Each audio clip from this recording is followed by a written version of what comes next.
आप देखें एवोपरेशन के लिए एक और जो फैक्टर अफेक्ट करता है वो है आपके पास nature of the liquid. Liquid की नेचर क्या है, यहाँ पे क्वेश्चन पूछा जा रहा है does spirit and water evaporate at the same rate. ठीक है, यानी कि एवोपरेशन रेट जो वाटर क्या है और स्पिरिट क्या है वो दोनों का सेम है। आप देखिए वाटर स्पिरिट को अगर आप कंपेयर करो तो स्पिरिट जो है ये जल्दी एवोपरेट हो जाता है क्योंकि इसका बॉइलिंग पॉइंट जो होता है वो लो होता है एज कम्पेयर टू वाटर। बिस्मिल्लाहिर्रहमानिर्रहीम, अस्सलाम वालेकुम डियर स्टूडेंट। आज के लेक्चर में फिजिक्स का पेपर, ठीक है, ये पास्ट पेपर है 2024 का और ये ग्रुप 2 का पेपर है, इसको सॉल्व करेंगे। क्वेश्चन नंबर 1 है आपके पास मल्टीपल चॉइस क्वेश्चंस हैं, ठीक है, ये 12 है, ठीक है, और 1 मार्क का एक क्वेश्चन है। तो आपके पास पहला क्वेश्चन है 1 मेगामीटर इज इक्वल टू, ठीक है, ये चैप्टर नंबर 1 से लिया गया एमसीक्यूज, ठीक है, और ये प्रीफिक्स है कि आपके पास मेगा किसके इक्वल होता है। देखिए मेगा इक्वल होता है 10 की पावर 6 के, तो आपके पास करेक्ट ऑप्शन है ए। नेक्स्ट है आपके पास क्वेश्चन नंबर 2 सीसा इज एन एग्जाम्पल ऑफ। देखिए आपके पास जो झूला है ना सीसा, अमूमन आपको दिखाई देता है ये पार्क्स वगैरह में, ठीक है, तो आपके पास जो सीसा है ये किसका एग्जाम्पल है, ये वाइब्रेटरी मोशन की एग्जाम्पल है, तो करेक्ट ऑप्शन बनेगा आपके पास सी। नेक्स्ट है आपके पास question number 3 the resultant of all the forces acting on a body. अब देखिए आपके पास एक बॉडी है, आप उसके ऊपर फोर्सेस अप्लाई कर रहे हो, ठीक है, तो उनका जो रिजल्टेंट है उसको क्या बोलेंगे, उसको बोलेंगे नेट फोर्स, तो इसका करेक्ट ऑप्शन है ए।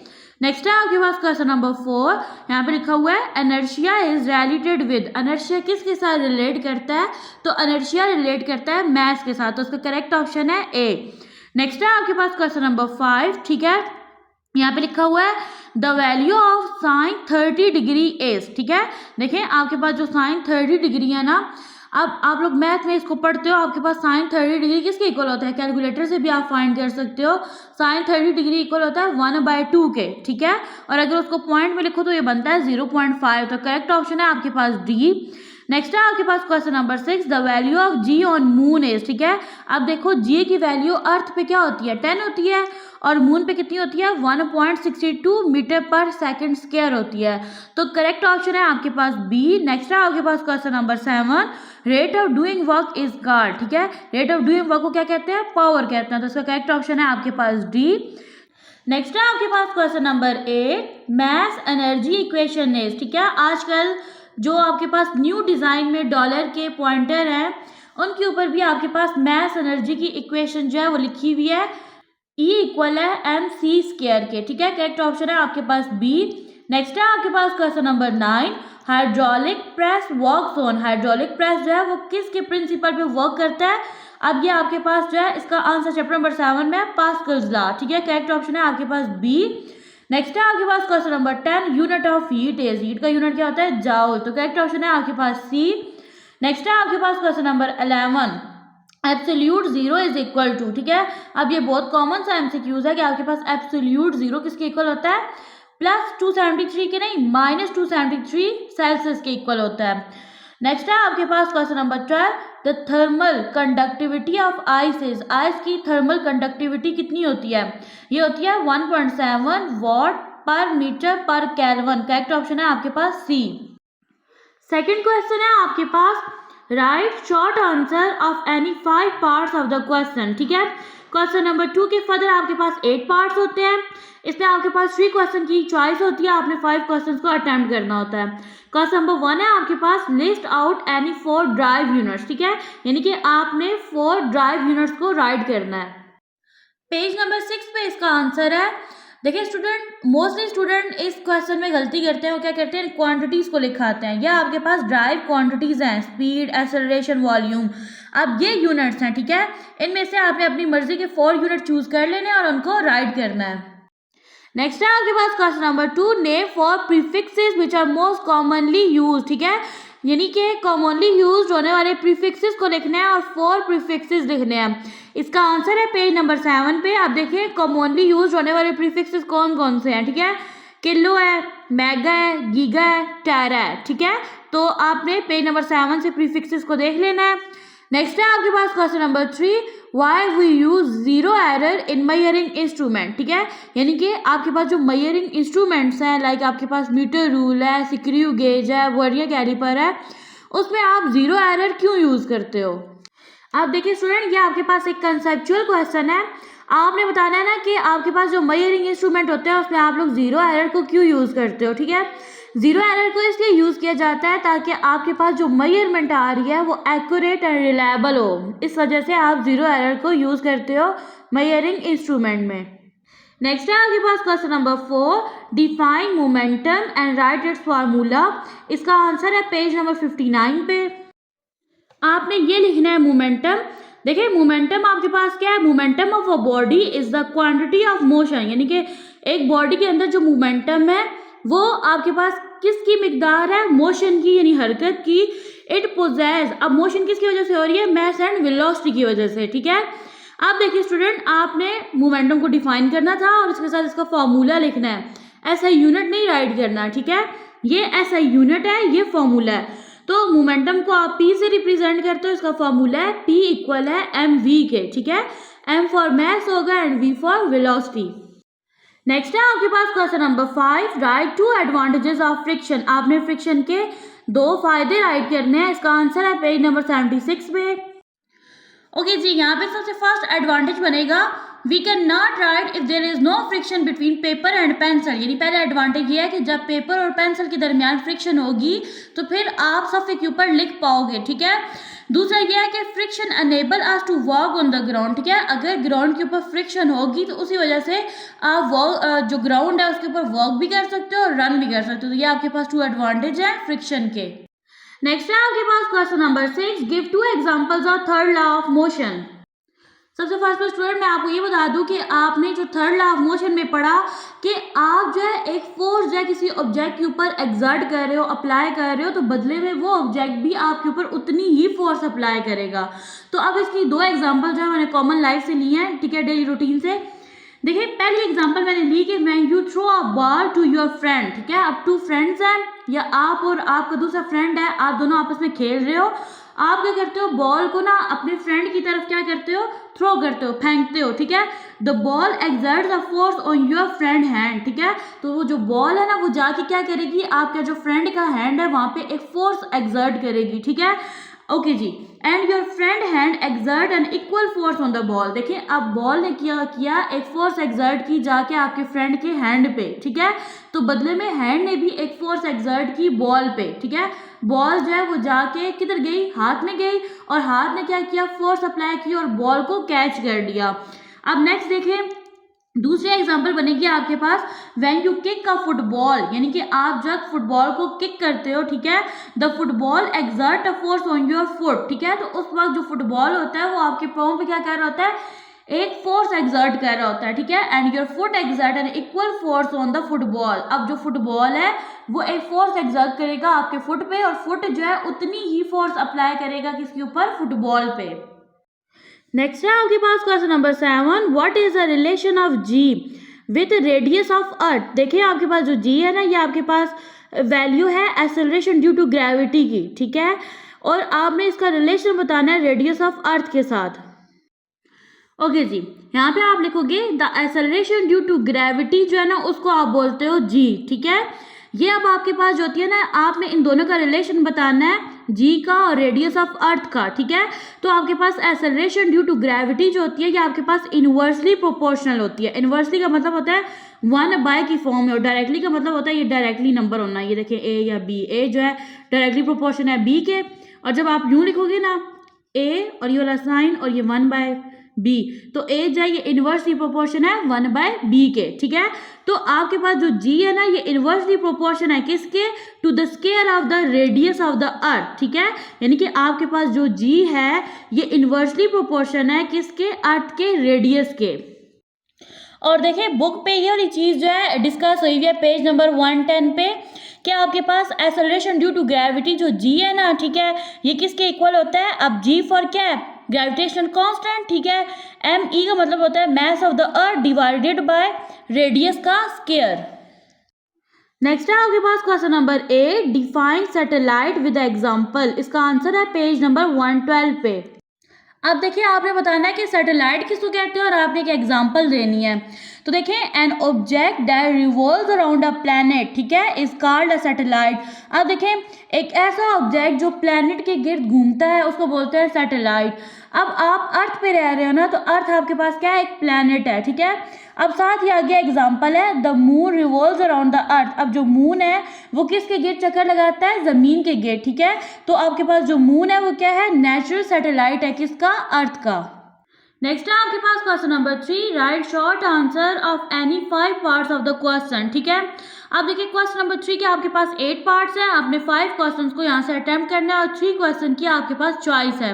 क्वेश्चन नंबर 1 है आपके पास, define translatory motion, give an example of it, ठीक है। ट्रांसलेटरी मोशन की एक एग्जांपल भी देनी है। इस क्वेश्चन का आंसर है पेज नंबर 29 पे। आपने यहाँ पे लिखना है, इन translational motion a body moves along a line without any rotation, ठीक है। यानी कि ट्रांसलेटरी मोशन में जो बॉडी है वो मूव करती है अलोंग इट्स लाइन, यानी कि एक लाइन के गिर्द मूव करती है, और वो जो लाइन है उसे गिर्द मूव करते हुए वो रोटेशन नहीं लेती, यानी कि चक्कर नहीं लगाती, ठीक है। द लाइन में भी स्ट्रेट और कर्व, ठीक है, यानी कि वो लाइन स्ट्रेट भी हो सकती है और कर्व भी हो सकती है। आप देखें, आप इन दोनों में से एक एग्जांपल लिख सकते हो, translatory motion of an object along a curve path, यानी कि आपके पास देखिए कर्व पाथ है, तो एक ऑब्जेक्ट जो है इसे गिर क्या कर रहा है, मोशन कर रहा है। सेम यहाँ पे देखिए आपके पास ट्रांसलेटरी मोशन है, किसकी, राइडर्स की, इन फेरिस व्हील। नेक्स्ट है आपके पास क्वेश्चन नंबर 2, यहाँ पे आपने एक ग्राफ ड्रॉ करना है, किसका, स्पीड और टाइम का ग्राफ ड्रॉ करना है, जिसमें बॉडी जो है उसकी जो मूविंग है ना, यानी जो बॉडी मूव कर रही होगी वो किस स्पीड के साथ मूव करेगी, यूनिफॉर्म एक्सेलरेशन के साथ। तो चलते हैं इस क्वेश्चन के सॉल्यूशन की तरफ। यहाँ पे देखिए स्टूडेंट, मैंने क्या किया, वर्टिकल और हॉरिजॉन्टल लाइन की मदद से मैंने एक ग्राफ ड्रॉ किया, ठीक है। अब यहाँ पे देखिए तो मैंने क्या किया, यहाँ पे ये एक्स एक्सिस है और ये वाई एक्सिस है। एक्स एक्सिस पे मैंने टाइम को जो है रिप्रेजेंट कर दिया है। अब ये देखेंगे आपके पास ओरिजिन है, ठीक है। अब मैंने जो है ना यहाँ पे 5, ठीक है, ये 5 मिनट है, यहाँ पे 10 मिनट है, 15 20 यानी 20 मिनट का मैंने टाइम यहाँ पे रिप्रेजेंट कर दिया, ठीक है। और टाइम का जो यूनिट होता है वो क्या होता है, सेकंड होता है। फिर मैंने क्या किया, यहाँ पे मैंने यहाँ पे बोला गया था ना स्पीड को, तो मैंने यहाँ पे स्पीड जो ऑब्जेक्ट है ना उसकी रिप्रेजेंट किया, ठीक है। 8 तक मैंने रिप्रेजेंट कर दी, ठीक है। अब देखिए एक बॉडी है, तो वो जब ना 5 मिनट में कितना वो डिस्टेंस कवर कर रही है, 2 किलोमीटर का, और 10 मिनट में कितना करेगी, 4 किलोमीटर का, ठीक है। तो अब जो बॉडी है वो मूव किस स्पीड के साथ कर रही है, यूनिफॉर्म एक्सेलरेशन। अब ये इसकी यूनिफॉर्म एक्सेलरेशन है, इसके थ्रू वो बॉडी क्या है, वो क्या कर रही है, मूव कर रही है। तो ये आपके पास ग्राफ है किसका, ये देखिए मैंने यहाँ पे स्पीड को रिप्रेजेंट किया और यहाँ पे मैंने टाइम को रिप्रेजेंट किया है। नेक्स्ट है आपके पास क्वेश्चन नंबर 3, यहाँ पे लिखा हुआ है, a car start from rest, ठीक है। अब देखिए जो कार है ना इसकी कौन सी हालत है, रेस्ट है। तो आपको पता है ना, जब भी कोई ऑब्जेक्ट जो है वो रेस्ट में होता है तो उसकी जो वेलोसिटी होती है क्या होती है, 0 होती है। तो अब यहाँ पे आपके पास इनिशियल वेलोसिटी क्या है, 0 है, क्योंकि कार की जो कंडीशन है वो क्या है, वो रेस्ट की हालत में है, मोशन की हालत में नहीं है। नेक्स्ट है आपके पास, इट्स वेलोसिटी बिकम 20 मीटर पर सेकंड इन 4 सेकंड, ठीक है। अब देखिए जब वो कार मूव करेगी ना तो उसकी वेलोसिटी कितनी हो जाएगी, 20 मीटर पर सेकंड। तो ये आपके पास है फाइनल वेलोसिटी, ठीक है। तो यहाँ पे टाइम कितना लग रहा है, 4 सेकंड का। तो आपने क्या फाइंड करनी है, एक्सेलरेशन को। आप देखिए आपके पास ना जो कार है ना वो रेस्ट में है ना, तो इसकी इनिशियल वेलोसिटी बनेगी 0, ठीक है, 0 मीटर पर सेकंड। फाइनल वेलोसिटी कितनी है, 20 मीटर पर सेकंड है। टाइम कितना है, 4 सेकंड का है। एक्सेलरेशन को आपने फाइंड करना है। तो स्टूडेंट आपको सबसे फर्स्ट में एक्सेलरेशन का फॉर्मूला आना चाहिए, ठीक है। तो आपके पास एक्सेलरेशन इक्वल होती है फाइनल वेलोसिटी में से आप इनिशियल वेलोसिटी को क्या कर देते हो, माइनस कर देते हो, और जो आंसर आता है उसको टाइम पे डिवाइड कर देते हो। तो आपके पास फाइनल वेलोसिटी कितनी है, 20 मीटर पर सेकंड है, इनिशियल वेलोसिटी 0 है, टाइम कितना है, 4 सेकंड है। 20 में से 0 को माइनस करेंगे 20 आ जाएगा, ठीक है। इसको डिवाइड कर देंगे 4 पे, ठीक है। देखिए 4 1 ज़ा 4, 4 5 ज़ा क्या हो जाता है, 20 हो जाएगा। यहाँ पे लिखेंगे 5। अब ये यूनिट है मीटर पर सेकंड, ठीक है। और ये वाला जो सेकंड है ये जब नीचे से ऊपर जाएगा, अब देखिए यहाँ पे क्या है, +1 है। जब ये मूव करके ऊपर जाएगा ये बन जाएगा -1। अब देखिए माइनस माइनस होता प्लस है, लेकिन साइन माइनस का आएगा, 1 में 1 प्लस करेंगे 2। तो आपके पास एक्सेलरेशन बन जाएगी 5 मीटर पर सेकंड स्क्वायर। नेक्स्ट है आपके पास question number 4, write 2 important features of kinetic molecular model of matter, ठीक है। आपने काइनेटिक मॉलिक्यूलर मॉडल जो है उसके 2 इंपॉर्टेंट फीचर्स को राइट करना है। इसका आंसर है पेज नंबर 145 पे। काइनेटिक मॉलिक्यूलर मॉडल के ये आपके पास 3 इंपॉर्टेंट फीचर्स हैं, ठीक है। इनमें से आपने कोई से 2 राइट करने हैं। सबसे फर्स्ट में आपके पास मैटर। अब देखिए स्टूडेंट्स आपको पता होना चाहिए मैटर किसे कहते हैं। मैटर एक मादे को बोलते हैं, ठीक है, जो जगह घेरता हो और जिसका कोई वजन हो। अब जो मैटर होता है ना, ये बनता है किसके साथ, स्मॉल पार्टिकल्स के साथ मिलके बनता है, ठीक है। और जो स्मॉल पार्टिकल्स हैं उनको क्या बोलते हैं, मॉलिक्यूल बोलते हैं। सेकेंड फीचर है इसका, the molecules remain in continuous motion, ठीक है। अब ये जो मॉलिक्यूल्स होते हैं ये क्या करते हैं, ये मोशन में रहते हैं, यानी हरकत में रहते हैं, ठीक है। नेक्स्ट है आपके पास मॉलिक्यूल्स अट्रैक्ट ईच अदर, यानी कि मॉलिक्यूल्स क्या करते हैं, एक दूसरे को अपनी तरफ खींचते हैं, अट्रैक्ट करते हैं। नेक्स्ट है आपके पास question number 5, state Hooke's law. आपने हुक्स लॉ को स्टेट करना है, ठीक है। इसका आंसर है पेज नंबर 161 पे। आपने ये वाला लॉ जो है ना, ये लॉ की स्टेटमेंट, हुक्स लॉ की स्टेटमेंट है, the strain produced in a body, यानी कि एक बॉडी है उसके अंदर जो स्ट्रेन प्रोड्यूस्ड होती है ना, वो किस जरिए प्रोड्यूस होती है, by the stress applied to it, यानी बॉडी के ऊपर स्ट्रेस अप्लाई किया जाता है जिससे स्ट्रेन प्रोड्यूस होती है बॉडी के अंदर, ठीक है। अब ये जो आपके पास स्ट्रेन है ना, ये डायरेक्टली, यानी कि जो स्ट्रेस है, ठीक है, ये डायरेक्टली प्रोपोर्शन होता है to the stress within the elastic limit of the body, यानी बॉडी के अंदर जो इलास्टिक लिमिट है ना, ये उसके डायरेक्टली प्रोपोर्शन होता है। आप लिखोगे स्ट्रेस जो होता है ये डायरेक्टली प्रोपोर्शन होता है किसके, स्ट्रेन के, ठीक है। अब देखिए आपने ना इस डायरेक्टली प्रोपोर्शन के साइन को खत्म करना है, तो आपको पता है इसको खत्म करने के लिए आप क्या लिखते होते हो, कांस्टेंट का साइन एक लगाते हो, ठीक है। तो आप कांस्टेंट लिख दोगे। आप देखिए स्ट्रेस और ये जो स्ट्रेन है, ठीक है, आपने कांस्टेंट को फाइंड करना है, तो यहाँ पे स्ट्रेन मल्टीप्लाई हो रहा है, यहाँ के क्या हो जाएगा, डिवाइड हो जाएगा। तो स्ट्रेस बाय कांस्टेंट इक्वल किसके है, कांस्टेंट के। नेक्स्ट है आपके पास question number 6, on what factors the pressure exerted by a liquid inside it depends, ठीक है। अब देखिए आपके पास एक लिक्विड है, आप इसके ऊपर प्रेशर एक्सर्ट करते हो, ठीक है। तो अब वो जो प्रेशर एक्सर्ट हुआ ना लिक्विड के ऊपर, वो किन फैक्टर्स पे डिपेंड करते हैं, आपने उनको राइट करना है। आप राइट करोगे the pressure exerted by a liquid, यानी जब आप लिक्विड पे प्रेशर एक्सर्ट करोगे तो वो डिपेंड करेगा 2 फैक्टर पे, ठीक है। तो पहला फैक्टर है आपके पास डेंसिटी ऑफ द लिक्विड, ठीक है, यानी लिक्विड की डेंसिटी पे डिपेंड करेगा। और दूसरा डिपेंड करेगा depth of the liquid, depth या फिर हाइट ऑफ द लिक्विड पे डिपेंड करेगा। नेक्स्ट है आपके पास question number 7, how does the rate of flow of heat vary with the cross sectional area of the solid, यानी कि आपने बताना है आपके पास जो rate of flow of heat है, ठीक है, वो किस तरह से वेरी करती है cross sectional area of the solid के साथ। तो चल यहाँ पे देखिए the rate of flow of heat को रिप्रेजेंट करते हैं क्यू के साथ, ठीक है, और जो सेक्शनल एरिया है ना सॉलिड का उसको रिप्रेजेंट करते हैं ए के साथ। आपने इन दोनों का रिलेशनशिप शो करना है। यहाँ पे देखो the rate of heat of flow जो होती है ना, ये आपके पास डायरेक्टली प्रोपोर्शन होती है किसके, cross sectional area of the solid के, ठीक है। यानी कि आपके पास rate of flow of heat जो है ये डायरेक्टली प्रोपोर्शन है किसके साथ, cross sectional area of solid के साथ, ठीक है। तो अब ये जो चीज आपने डिफाइन किया है इसको इक्वेशन की सूरत में अगर लिखो तो ये आपके पास फॉर्मूला बनेगा कि आपके पास जो क्यू है, ठीक है, ये डायरेक्टली प्रोपोर्शन है ए के। नेक्स्ट है आपके पास क्वेश्चन नंबर 8, यहाँ पे लिखा हुआ है how the convection mode of heat transfer is different from conduction, ठीक है। अब देखिए आपके पास कन्वेक्शन एंड कंडक्शन ये दोनों आपके पास हीट ट्रांसफर मोड है। आप इनका डिफरेंस बताना है कि कन्वेक्शन जो है ये कंडक्शन से किस तरह से डिफरेंट है। इस क्वेश्चन के आंसर में आपने बेसिकली कन्वेक्शन एंड कंडक्शन का डिफरेंस लिखना है, तो आपने ये वाली डेफिनेशन लिखनी है। आप देखिए कन्वेक्शन आपके पास क्या है, transfer of heat by actual movement of molecule, molecules की एक्चुअल मूवमेंट में जब आप हीट को ट्रांसफर करते हो from hot place to a cold place is known as convection. यानी देखिए आपके पास जो आपके पास हॉट ऑब्जेक्ट है, ठीक है, और उसकी हीट जो है वो ट्रांसफर हो रही है कोल्ड ऑब्जेक्ट की तरफ, ठीक है, तो उसको आप क्या बोलते हो, कन्वेक्शन बोलते हो। तो आपके पास कंडक्शन क्या है, यहाँ पे बोल रहा है the mode of transfer of heat, यानी कंडक्शन जो है ये आपके पास ट्रांसफर ऑफ हीट का मोड है, ठीक है, by vibrating atoms and free electron, यानी कि आप इसमें हीट किस तरह से जो है वो ट्रांसफर करते हो, by vibrating atom and free electron के जरिए इन सॉलिड, ठीक है। और इसमें कौन सा ऑब्जेक्ट यूज हो रहा होता है, सॉलिड, ठीक है। From hot to cold part of the body is called conduction of heat. Next है आपके पास question number 4, write short answer of any 5 parts of the question, ठीक है। अब देखिए क्वेश्चन नंबर 4 के फर्दर आपके पास 8 पार्ट है, ठीक है, इसमें आपके पास 3 क्वेश्चन की चॉइस है और 5 क्वेश्चन को आपने अटेम्प्ट करना है। क्वेश्चन नंबर 1 है आपके पास define clockwise movement and anti clockwise movement, ठीक है, इसका आंसर है पेज नंबर 92 पे। अब देखिए आप लिखोगे a force that turn a spanner, ये देखिए ये आपके पास स्पैनर है। अब एक ऐसी फोर्स जो स्पैनर को टर्न करती है इन द क्लॉकवाइज डायरेक्शन। देखिए स्टूडेंट, ये आपके पास क्लॉकवाइज डायरेक्शन है और ये आपके पास एंटी क्लॉकवाइज डायरेक्शन है।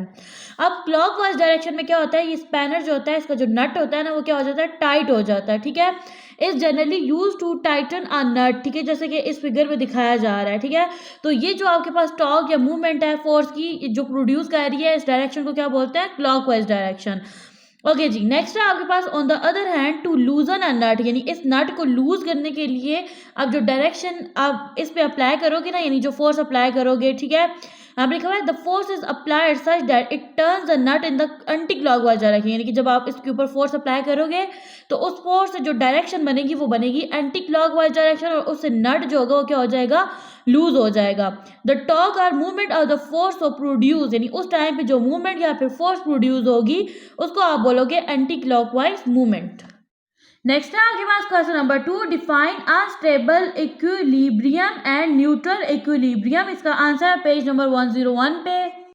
ओके जी, जो आपके पास स्टेबल इक्विलिब्रियम है, ठीक है, इसको मैं कॉमन एग्जांपल के साथ आपको समझाने की कोशिश करती हूँ। देखिए आपके पास एक बुक है स्टूडेंट, ठीक है, आपके पास ना वो बुक जो है वो टेबल के ऊपर पड़ी हुई है, ठीक है, बिल्कुल आपके पास ना हॉरिजॉन्टल पोजीशन में जो है वो लाई जा रही है टेबल के ऊपर। ठीक है, आप क्या करते हो, उस बुक को ना थोड़ा सा स्लाइटली उसकी पोजीशन चेंज कर देते हो। ठीक है, एंड सम टाइम यानी कि कुछ टाइम के बाद आप क्या करते हो, फिर दोबारा से उसकी पोजीशन चेंज करके जिस पोजीशन में वो पड़ी हुई थी उसी पोजीशन में उसको रख देते हो। लाइक मेरे पास ये पेन है ना, ठीक है, तो अब ये इस पोजीशन में जो है पड़ा हुआ है, अब मैं इसकी थोड़ी सी पोजीशन चेंज कर देती हूँ। ठीक है, और कुछ देर के बाद सेम इसको थोड़ा सा मूव करूंगी और ये अपनी पहले वाली पोजीशन में दोबारा से आ जाएगा। तो आपके पास ये कौन सी इक्विलिब्रियम की फॉर्म है, स्टेबल इक्विलिब्रियम की फॉर्म है। ठीक है, तो देखें डेफिनेशन में भी यही चीज बताई जा रही है, a body is said to be in stable equilibrium if after slightly tilt it turn to its previous position.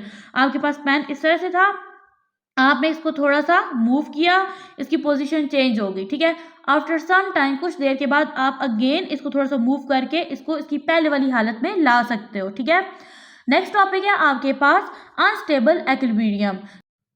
अब देखिए जब आपके पास है ना अनस्टेबल इक्विलिब्रियम, इसमें लिखा हुआ है कि if a body does not turn to its previous position, यानी कि आपके पास एक बॉडी है जो अपनी प्रीवियस पोजीशन को टर्न नहीं करती, when set free after a slighted tilt it is said to be in unstable equilibrium. देखिए स्टूडेंट, आपके पास ये जो पेन है ना, ठीक है, ये आपके पास एक पेन है, ठीक है, अब पेन की जो निप है, आप अगर इसको इस तरह से वर्टिकल फॉर्म पे इस तरह से खड़ा करना चाहो तो आप इसको खड़ा नहीं कर सकते। ठीक है, तो आप जब भी इसको यूं स्टैंड करोगे ये कुछ टाइम के बाद यूं गिर जाएगा नीचे। ठीक है, तो ये अपनी जो पोजीशन है उसको बरकरार नहीं रख पा रहा पेन, तो ये आपके पास एग्जांपल है अनस्टेबल इक्विलिब्रियम की।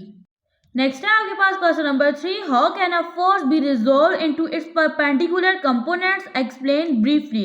अब ये जो क्वेश्चन लिया गया है चैप्टर नंबर 4 जो आपके पास 4.3 का टॉपिक है ना, रिजॉल्व फोर्सेस वाला, वहां से लिया गया है। तो अब आपने क्या करना है, बताना है, इसको डिस्कस करना है ब्रीफली। तो चलते हैं इसके सॉल्यूशन की तरफ।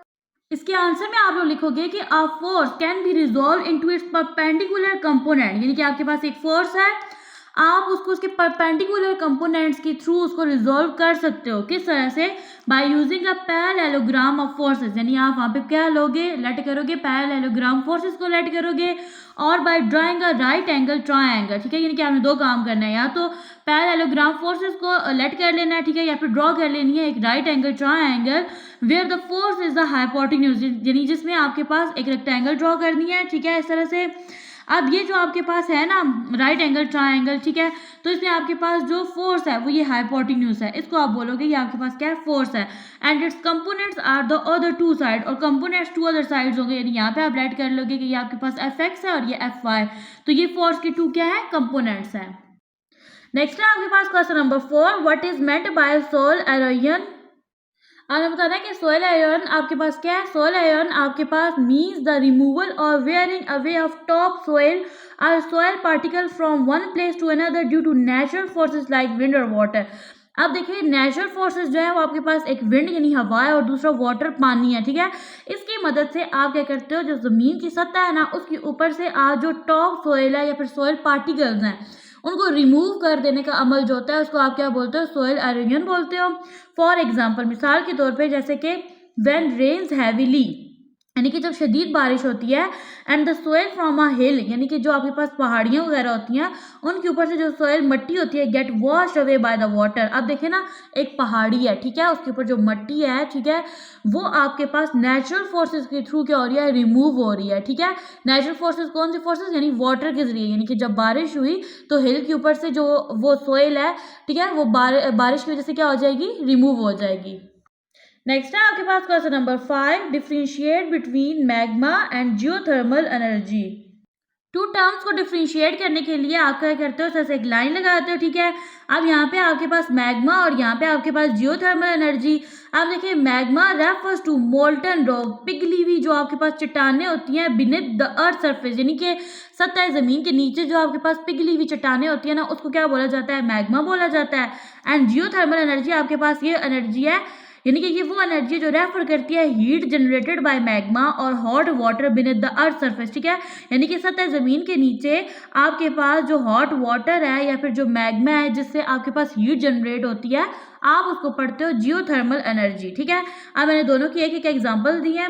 मैग्मा के एग्जांपल मैंने दिया है lava flowing out of a volcano, ठीक है, यानी कि आपके पास जो वोल्केनो है, ठीक है, उससे जो लावा फ्लो आउट होता है, ठीक है, और वो किसके एग्जांपल है, मैग्मा की, ठीक है। और नेक्स्ट है आपके पास the earth plants that use heat from underground to generate electricity. अब देखिए, जो प्लांट्स होते हैं ना, वो सतह जमीन के नीचे से वो क्या करते हैं, हीट जो है उसको यूज करते हैं, किसके लिए, इलेक्ट्रिसिटी यानी बिजली को जनरेट करने के लिए। नेक्स्ट है आपके पास question number 6, write two uses of wind energy, ठीक है। इसका आंसर है पेज नंबर 132 पे। यहाँ पे देखिए लिखा हुआ है wind has been used as a source of energy. Wind बोलते हैं हवा को। अब जो आपके पास विंड है ना, ये आपके पास सोर्स है किसकी, एनर्जी की, फॉर सेंचुरीज, ठीक है। It has power selling ships, selling ships बोलते हैं बहरी जहाज़ों को, ठीक है। अब जो आपके पास विंड एनर्जी होती है ये पावर देती है किसको, सेलिंग शिप्स को अक्रॉस द ओशन, ठीक है। और ये यूज होती है, आपके पास जो विंड एनर्जी होती है यूज होती है by wind mills to grain grain and pump water, ठीक है। और विंड पावर जो होती है ये किसके लिए यूज होती है, ये जो टर्बाइंस होती है ना, इनको भी टर्न करने के लिए यूज होता है। अब देखिए यहाँ पे देखिए ना, जो विंड टर्बाइंस हैं, ठीक है, इनसे आप क्या करते हो, इलेक्ट्रिसिटी प्रोड्यूस करते हो। नेक्स्ट है आपके पास question number 7, define latent heat efficient, write its equation. इसका आंसर है पेज नंबर 178 पे। Heat energy required to change unit mass of a substance, ठीक है। अब देखिए सब्सटेंस सबसे फर्स्ट में आपको पता होना चाहिए, ये आपके पास प्योर फॉर्म होती है मैटर की, ठीक है। जब आप किसी भी सब्सटेंस को सॉलिड से लिक्विड में चेंज करते हो, ठीक है, और जब आपके पास सब्सटेंस सॉलिड से लिक्विड में चेंज होगा तो वो क्या हो जाएगा, मेल्ट हो जाएगा, ठीक है। और विदाउट चेंज इट्स टेम्परेचर, ठीक है, यानी कि आप एक सब्सटेंस को सॉलिड से लिक्विड में चेंज करते हो और उसका टेम्परेचर भी चेंज नहीं करते, तो उसको बोलते हैं latent heat efficient. Like example है आपके पास आइस है। आइस जो है वो आपके पास किस फॉर्म में होती है स्टूडेंट, सॉलिड फॉर्म में होती है। आप उसको हीट एनर्जी देते हो तो वो आपके पास लिक्विड में चेंज हो जाती है। अब देखिए इसमें आपके पास ना, अब आइस का टेम्परेचर चेंज नहीं होना चाहिए, तो उसको बोलते हैं लैटेंट हीट एफिशिएंट और इसको डोनेट किया जाता है HF से, ठीक है। ओके जी, और ये आपने ये वाली इक्वेशन जो है ये राइट करनी है, ये आपके पास है लैटेंट हीट एफिशिएंट की इक्वेशन। नेक्स्ट है आपके पास question number 8, how cooling is produced by evaporation. सबसे फर्स्ट स्टूडेंट आपको पता होना चाहिए कि एवोपरेशन आपके पास कौन सा प्रोसेस है जिसमें आप लिक्विड को वेपर में चेंज कर देते हो, ठीक है। तो यहाँ पे आप लिखोगे कि एवोपरेशन जो है ये आपके पास एक कूलिंग प्रोसेस है, because when a liquid turn to a gas it requires more energy, यानी कि जब आपके पास लिक्विड जो है ये गैस में चेंज होता है तो इस लिक्विड को ज्यादा एनर्जी चाहिए होती है, which it must obtain from its surrounding, ठीक है। तो ये लिक्विड जो है ये एनर्जी कहाँ से ऑब्टेन करता है, अपने सराउंडिंग से। नेक्स्ट है आपके पास सेक्शन नंबर 2, ठीक है। अब देखें इसमें आपके पास 3 क्वेश्चंस होते हैं ना, ठीक है, और हर क्वेश्चन के आपके पास 2 पार्ट है, ठीक है। आपने इनमें से 2 क्वेश्चन जो है उनको अटेम्प्ट करना है और 1 क्वेश्चन की चॉइस है आपके पास। क्वेश्चन नंबर 5 है आपके पास, write a detail note on screw gauge, ठीक है। अब इस क्वेश्चन को आप अटेम्प्ट करोगे तो इसके कितने मार्क्स है, 4 मार्क्स हैं। तो चलते हैं सॉल्यूशन की तरफ। इस क्वेश्चन का आंसर है पेज नंबर 13 पे। अब देखिए स्टूडेंट आपके पास ना नोट आ सकता है स्क्रू गेज पे भी, ठीक है, और आपके पास आ सकता है माइक्रोमीटर स्क्रू गेज पे भी, ठीक है, क्योंकि स्क्रू गेज का दूसरा नाम होता है माइक्रोमीटर स्क्रू गेज, और ये आपके पास है जी स्क्रू गेज, ठीक है। आप देखिए स्टूडेंट यहाँ पे लिखा हुआ है कि a screw gauge is an instrument that is used to measure small length with accuracy greater than a vernier caliper। आप देखिए आपके पास जो वर्नियर कैलिपर है या स्क्रू गेज है ये किसी भी आपके पास ना ऑब्जेक्ट्स की लेंथ को मेजर करने के लिए यूज़ होते हैं, ठीक है। ऑब्जेक्ट की स्मॉल लेंथ को मेजर करने के लिए यूज़ होते हैं। तो आपके पास जो स्क्रू गेज होता है ये मोर रिलायबल और एक्यूरेट इसकी जो मेजरमेंट होती है as compare to vernier caliper, ठीक है। आप देखिए तो आपके पास ना यहाँ से लेके अब ये सारी आपके पास आ रही है इसकी कंस्ट्रक्शन आ रही है, यानी कि बना किससे हुआ है, ठीक है। इसके कौन कौन से पार्ट्स हैं, देखिए ये एक यू शेप है, ठीक है। इसके साथ ये वाला पार्ट अटैच है, ये थिम्बल है, इसके अंदर आपके पास 100 डिवीजन्स होती हैं, ठीक है। और ये आपके पास सर्कुलर फॉर्म में होता है। अब यहाँ पे लिखा हुआ है the thimble has 100 divisions around its one end, ठीक है। यानी कि इसके एक ये जो थिम्बल है ना इसके वन एंड पे आपके पास 100 डिवीजन्स होती हैं।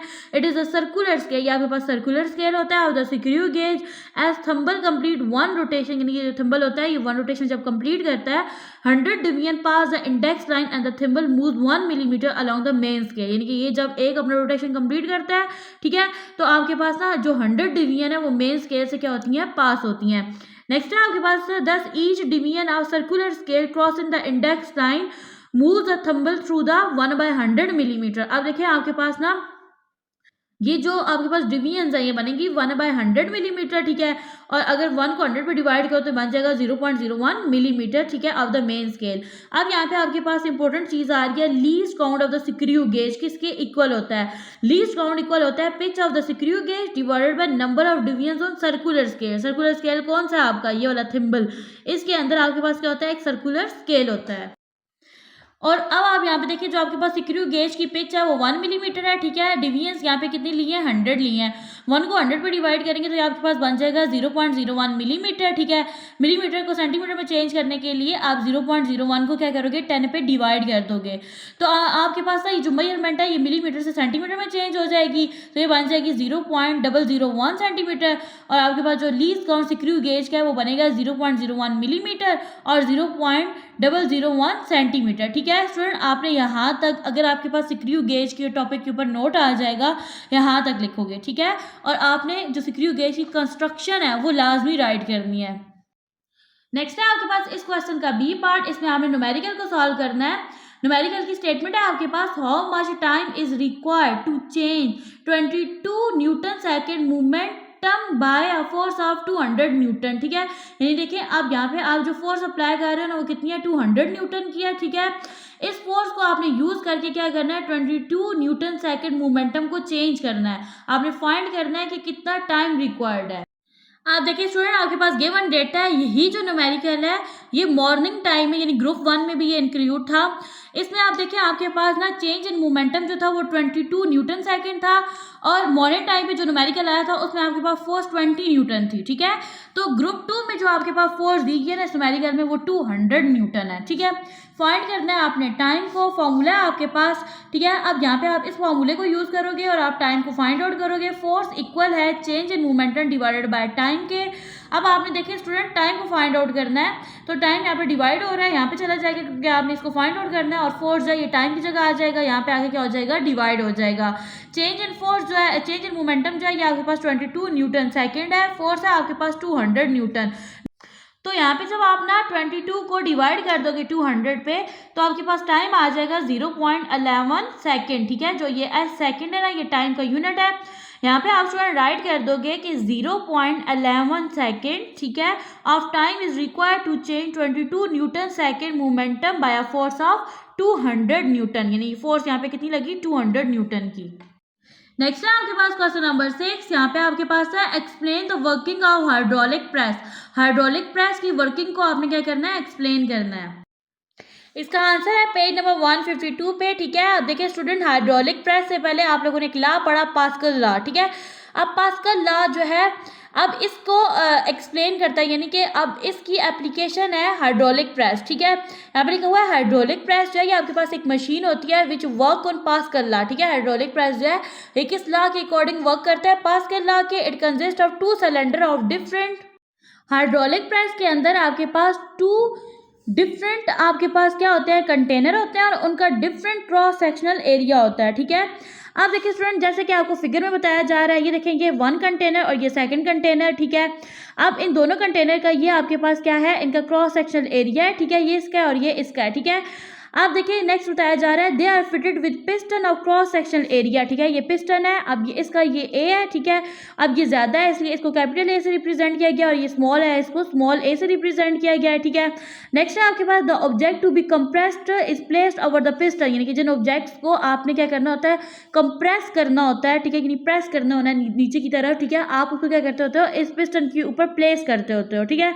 अब नेक्स्ट लिखा हुआ है द ऑब्जेक्ट, नेक्स्ट है आपके पास of larger cross sectional area A है the force F1 is applied on the piston of small cross section area A, यानी कि जब आप फोर्स अप्लाई करोगे ना F1 तो वो ये स्मॉल क्रॉस सेक्शन एरिया पे आप अप्लाई करोगे। The pressure P produce by small piston, यानी कि आप प्रेशर P जो है वो स्मॉल पिस्टन ये स्मॉल ए से रिप्रेजेंट हुआ है इसके ऊपर अप्लाई करोगे। अब ये transmitted equally to the large piston, यानी कि ये जो फोर्स यहाँ पे आप अप्लाई करोगे ना ये ट्रांसमिटेड होके यहाँ से इधर आएगी, ठीक है, इस वाली जो आपके पास लार्ज कंटेनर है इसकी तरफ मूव होगी, ठीक है, equally to the large piston and force F2 act on A, ठीक है। तो यहाँ पे फिर आप क्या करोगे फोर्स F2 अप्लाई करोगे, ठीक है, विच इज मच लार्जर, अब यहाँ पे जो फोर्स अप्लाई होगी वो लार्जर होगी as compare to force F1।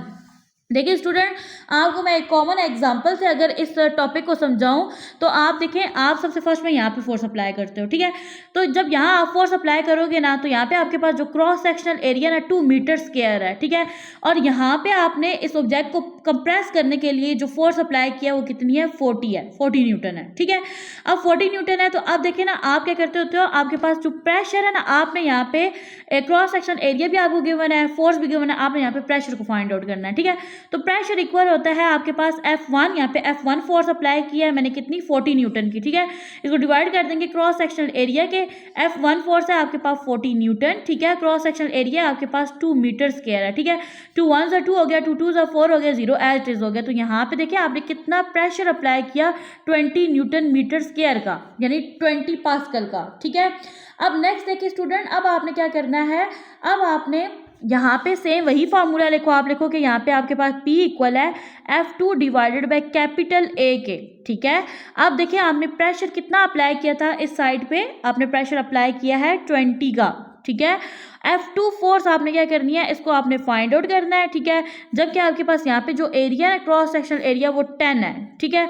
अब देखिए स्टूडेंट आपने F2 को फाइंड आउट करना है, ठीक है, तो यहाँ पे ये दोनों आपस में क्या हो जाएंगे मल्टीप्लाई हो जाएंगे, F2 एज इट इज आ जाएगा, 20 को आप क्या करोगे 10 से मल्टीप्लाई कर दोगे तो ये आपके पास क्या बन जाएगा 200 बन जाएगा, 200 आपके पास न्यूटन बन जाएगी, यानी फोर्स है ना, तो F2 200 बन जाएगी। तो अब देखिए स्टूडेंट आपके पास ना यहाँ पे जो आपने फोर्स अप्लाई किया ना, ठीक है, तो जब वही फोर्स इस साइड पे आई है तो वो 5 गुना ज़्यादा हो गई है। यही वजह है आप हाइड्रोलिक जो सिस्टम है वो वर्किंग करते हैं in this way are known as force multiplier, ठीक है, यानी कि अब यही वो सारी चीज़ें जो मैंने यहाँ पे आपको एग्जाम्पल से समझाई है कि आपके पास जो हाइड्रोलिक सिस्टम है, ठीक है, ये वर्क करता है, ठीक है, और जो वर्क करते हैं ना जिस प्रिंसिपल पे उसको कहते हैं फोर्स मल्टीप्लायर, ठीक है। और अब देखिए आपके पास हाइड्रोलिक प्रेस जो है वो किसके लिए यूज़ होता है, आपके पास कुछ हैवी ऑब्जेक्ट्स होते हैं लाइक आपके पास कोई भी व्हीकल्स हैं, ठीक है, और वो ऐसे खस्ता हाल हैं ख़राब हैं, ठीक है, तो आप उनको उन पर जितनी भी फोर्स अप्लाई करो आप उनको मूव नहीं कर सकते क्योंकि वो जो है ना उनके अंदर इंजन वगैरह और उसके फंक्शन जो है गाड़ियों के वो काम नहीं कर रहे, ठीक है। तो अब उन चीज़ों को एक जगह से दूसरी जगह पे ले जाने के लिए कौन सी आप मशीन यूज़ करते हो, हाइड्रोलिक प्रेस को यूज़ करते हो, ठीक है। हाइड्रोलिक प्रेस जो होता है वो आपके पास डिफरेंट ऑब्जेक्ट्स होते हैं उनको प्रेस करने के लिए भी इस्तेमाल होता है।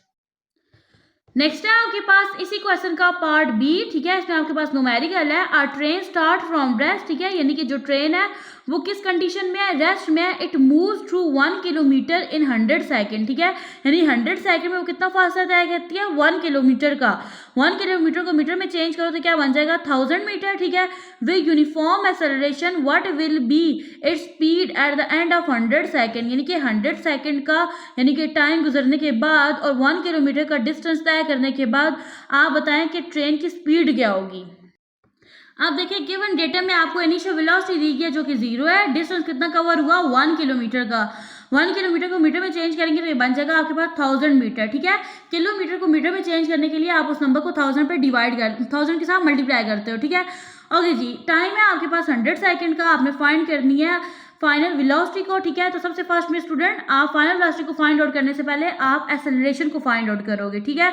तो यहाँ पे according to equation, second equation of motion के अकॉर्डिंग यहाँ पे देखिए आपके पास जो डिस्टेंस है ना ये इक्वल है इनिशियल वेलोसिटी, ठीक है, into time plus 1/2 A for acceleration है और टी जो है आपके पास टाइम है। तो यहाँ पे आप वैल्यूज पुट करोगे, आप देखिए डिस्टेंस कितना है आपके पास 1000 है, इनिशियल वेलोसिटी 0 है, टाइम आपके पास 100 सेकंड है, 1/2 एज इट इज आ जाएगा। अब यहाँ पे देखिए आपके पास जो एक्सेलरेशन है ना उसको आपने फाइंड करना है, तो एज इट इज आ जाएगी टी स्क्वायर, यानी टाइम लिखना है 100 का स्क्वायर ले लेंगे, ठीक है। तो यहाँ पे देखिए आपके पास जब 100 का स्क्वायर लोगे तो ये बन जाएगा 10,000, कैलकुलेटर से करके आप देख सकते हो। आप देखिए 2 1s are 2 हो जाएगा, ठीक है, 2 5s are 10 और ये 3 0 एज इट इज आ जाएंगे, ठीक है। तो ये आपके पास बन जाएगा 5000, ठीक है। अब आपने एक्सेलरेशन फाइंड आउट करनी है, ए यहीं पे रहेगा, 5000 यहाँ पे मल्टीप्लाई हो रहा है, यहाँ पे आगे क्या हो जाएगा डिवाइड हो जाएगा, ये 3 0 से कट हो जाएंगे, ठीक है। तो आपके पास एक्सेलरेशन आ जाएगी 1/5 मीटर पर सेकंड स्क्वायर। फाइनल वेलोसिटी को फाइंड आउट करने के लिए आपके पास एक्सेलरेशन होना चाहिए थी, ठीक है। तो आपके पास एक्सेलरेशन जो थी वो गिवन नहीं थी, तो स्टूडेंट आपने क्या किया, सेकंड इक्वेशन ऑफ मोशन के थ्रू आपने क्या किया, एक्सेलरेशन को फाइंड आउट किया।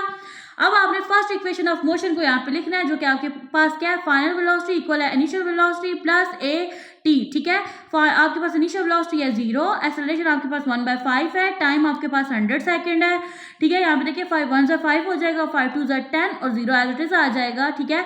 तो आपके पास फाइनल वेलोसिटी बनेगी 20 मीटर पर सेकंड, ठीक है। तो यहाँ पे राइट कर देंगे कि आपके पास जो फाइनल वेलोसिटी है वो 20 मीटर पर सेकंड है। नेक्स्ट है आपके पास क्वेश्चन नंबर 7, इसका ए पार्ट है define evaporation on what factors evaporation of liquid depend, ठीक है। इसका आंसर है पेज नंबर 182 पे। आप देखिए स्टूडेंट, आपने सिर्फ एवोपरेशन को डिफाइन करना है, ठीक है। तो मैं आपको समझाने के लिए थोड़ा सा यहाँ से समझाती हूँ। यहाँ पे लिखा हुआ है कि आप ना एक डिश में कुछ वाटर लें, the water in the dish will disappear after some time, ठीक है। यानी कि आप क्या करोगे, आपके पास एक डिश है, ठीक है, आप उसमें कुछ वाटर लेते हो और सम टाइम के बाद वाटर जो है वो डिसअपियर हो जाता है। It is because the molecules of water are in constant motion and possess kinetic energy. आपको पता है ना कि जो वाटर के अंदर जो मॉलिक्यूल है वो कॉन्स्टेंट मोशन में रहते हैं, ठीक है, कॉन्टिन्यूसली वो मूव करते रहते हैं, ठीक है। और अब वो जब मूव करते हैं तो मूव करने की वजह से ना उनके अंदर काइनेटिक एनर्जी आती है, ठीक है। Fast moving molecule escape out from the surface of water, यानी जो मॉलिक्यूल है जिनकी मूवमेंट जो होती है वो फास्ट होती है, तो वो वाटर की सरफेस से क्या हो जाते हैं, एस्केप हो जाते हैं, आज़ाद हो जाते हैं, and goes into the atmosphere, और वो एटमॉस्फेयर में चले जाते हैं। दिस इज कॉल्ड एवोपरेशन, ठीक है। ये देखिए प्रॉपर आपके पास एक डेफिनेशन है एवोपरेशन की, यहाँ पे लिखा हुआ है कि एवोपरेशन आपके पास जो है changing of liquid into vapours, vapours में आपके पास जो लिक्विड होता है वो किस फॉर्म में चला जाता है, गैसियस स्टेट में, from the surface of the liquid without heating it. यानी कि आपके पास एक लिक्विड है, आप उसको हीट नहीं करते, ठीक है, विदाउट हीटिंग आपका जो लिक्विड है वो वेपर में चेंज हो जाता है, तो इस प्रोसेस को कहते हैं एवोपरेशन। अब यहाँ से थोड़ी सी एग्जांपल्स दे दें कि एवोपरेशन जो है ये इंपॉर्टेंट रोल प्ले करता है इन आवर लाइफ, ठीक है। आपके पास जो वेट क्लोथ्स होते हैं, ठीक है, dry up rapidly when separate, यानी कि देखें जब आप ना अपने गीले कपड़ों को तारों पे फैलाते हो, ठीक है, तो कुछ टाइम के बाद वो क्या हो जाते हैं, वो सूख जाते हैं, ठीक है। तो ये किसकी एग्जाम्पल है, एवोपरेशन की। अब एक और कॉमन एग्जांपल लें तो जब आप नहाते हो, ठीक है, तो आपके बाल जो होते हैं वो क्या हो जाते हैं, वेट हो जाते हैं, गीले हो जाते हैं, ठीक है, लेकिन सम टाइम के बाद वो क्या हो जाते हैं, ड्राई हो जाते हैं। तो ये भी एग्जांपल है किसकी, एवोपरेशन की। अब आपने फैक्टर्स लिखने थे, सबसे फर्स्ट में आपने एवोपरेशन को डिफाइन करना है, ठीक है, साथ एग्जांपल्स दे देनी है 1 2, ठीक है, और फिर फैक्टर्स लिखने हैं जिसके ऊपर एवोपरेशन डिपेंड करती है, ठीक है। तो सबसे फर्स्ट में आपके पास temperature, why wet clothes dry up more quickly in summer than in winter, ठीक है, यानी कि देखिए जब आप तारों पे कपड़े फैलाते हो ना सुखाने के लिए, तो वो समर में, गर्मियों में ज़्यादा जल्दी जो है वो सूख जाते हैं और सर्दियों में वो टाइम लेते हैं। तो उसका रीज़न क्या है, at higher temperature more molecules of a liquid are moving with higher velocity, ठीक है, यानी कि जब टेम्परेचर जो है वो हायर होता है तो उस टाइम में जो मॉलिक्यूल्स होते हैं ना लिक्विड के, वो हायर वेलोसिटी के साथ क्या कर रहे होते हैं, मूव कर रहे होते हैं। Thus more molecule escape from it surface, surface से मॉलिक्यूल क्या हो जाते हैं, एस्केप हो जाते हैं। और ये जो एवोपरेशन होती है ये हायर टेम्परेचर में जो होती है वो फास्ट होती है as compare to lower temperature. Next है आपके पास सरफेस एरिया। अब देखें तो आपके पास लिखा हुआ है कि Y water evaporate faster than when separate over large area, यानी कि आपके पास देखिए आपके पास जो चाय होती है, ठीक है, जब आप उसको प्याले में डालते हो तो वो देर से ठंडी होती है, ठीक है, लेकिन उसी चाय को जब आप प्याले में डालोगे, ठीक है, खुले मुंह वाले प्याले में डालोगे तो वो जल्दी जो है वो क्या हो जाएगी, ठंडी हो जाएगी, ठीक है। तो एवोपरेशन में आपके पास जो दूसरा फैक्टर होता है वो क्या होता है, सरफेस एरिया, ठीक है। तो यहाँ पे बताया जा रहा है reason, larger is the surface area of a liquid, liquid का जितना सरफेस एरिया ज्यादा होगा, greater number of molecule has a chance to escape from it surface, ठीक है। तो मॉलिक्यूल्स के पास ज्यादा चांस होगा कि वो सरफेस से क्या हो जाए, एस्केप हो जाए, ठीक है। नेक्स्ट है आपके पास विंड यानी हवा। अब देखिए यहाँ पे आपके पास एक इंपॉर्टेंट टॉपिक है, ये बताया जा रहा है कि wind blowing over the surface of a liquid swaps away the liquid molecule that have just escaped out, this increase the chance of more liquid molecule to escape out। यानी कि जो हवा होती है, ठीक है, हवा क्या करती है कि जो मॉलिक्यूल्स होते हैं ना लिक्विड के, ठीक है, तो वो अपने साथ उनको क्या करती है, एस्केप आउट करवाती है, ठीक है। तो जिसके पास ना आपके पास जो लिक्विड होता है उसके पास ज़्यादा चांस होते हैं कि वो क्या हो जाए, एवोपरेट हो जाए। अब देखिए एवोपरेशन के लिए एक और जो फैक्टर अफेक्ट करता है वो है आपके पास nature of the liquid, liquid की नेचर क्या है। यहाँ पे क्वेश्चन पूछा जा रहा है, does spirit and water evaporate at the same rate, ठीक है, यानी कि एवोपरेशन रेट जो वाटर क्या है और स्पिरिट क्या है वो दोनों का सेम है। अब देखिए वाटर और स्पिरिट को अगर आप कंपेयर करो तो स्पिरिट जो है ये जल्दी एवोपरेट हो जाता है क्योंकि इसका बॉइलिंग पॉइंट जो होता है वो लो होता है as compare to water. Next है आपके पास liquid differ in the rate at which they evaporate, ठीक है, यानी कि आपके पास जितने भी लिक्विड्स होते हैं ना उनका एवोपरेट रेट जो होता है वो डिफरेंट होता है हर एक का, ठीक है। नेक्स्ट है आपके पास spread a few drop of ether or spirit on your palm, यानी अपनी हथेली पे आप क्या करो, कुछ जो ड्रॉप्स है वो डालो, किसके, ईथर के या फिर स्पिरिट के, स्पिरिट का नाम है ईथर, ठीक है। यू फील कोल्ड वाई, तो आपको ना अपनी जो हथेली है वहाँ पे ठंडक महसूस होती है, इसका क्या रीज़न है, इसका रीज़न ये है कि आपके पास जो स्पिरिट होता है ना इसका बॉइलिंग पॉइंट बहुत ज़्यादा लो होता है, ठीक है। तो आपके पास ना इसके जो ड्रॉप्स होते हैं ना वो अपनी सराउंडिंग से एनर्जी गेन करते हैं और एवोपरेट हो जाते हैं, ठीक है। तो जब वो ड्रॉप्स एवोपरेट होते हैं ना तो आपकी जो पाम है ना वहाँ पे आपको ना ठंडक महसूस होती है, तो ये इसका क्या है, आंसर है।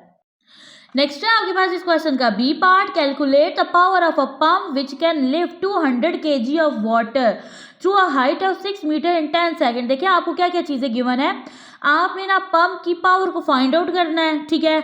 आपको सबसे फर्स्ट में जो वेट है ना वो गिवन है कितना है, 200 kg है, ठीक है। हाइट आपके पास कितनी है, 6 मीटर है, और टाइम है आपके पास 10 सेकेंड। आपने पंप की पावर को फाइंड आउट करना है, तो चलते हैं इस न्यूमेरिकल के सॉल्यूशन की तरफ। स्टेटमेंट के अकॉर्डिंग आपके पास गिवन डेटा है, मैस है आपके पास 200 kg, हाइट है आपके पास 6 मीटर, टाइम है आपके पास 10 सेकेंड, ठीक है। आपने फाइंड करना है प्रेशर को, ठीक है। तो प्रेशर को फाइंड आउट करने के लिए फॉर्मूला होता है आपके पास P इक्वल है W/T के, ठीक है। W जो है ये रिप्रेजेंट करता है आपके पास वर्क को और T रिप्रेजेंट करता है टाइम को, ठीक है। आप देखिए W के दो फार्मूला आपने पढ़े हैं चैप्टर नंबर 6 में, W इक्वल होता है FD के भी और W इक्वल होता है MGH के भी। तो अब यहाँ पे देखिए आपको ना मैथ और हाइट गिवन है ना, तो इसलिए आप ये वाला फॉर्मूला लगाओगे, आप लिखो, अब ना आप W की जगह क्या लिख दोगे, MGH लिखोगे। M जो है ना इसी जगह आप मैथ एंटर करोगे, कितना है आपके पास 200 kg है, ठीक है।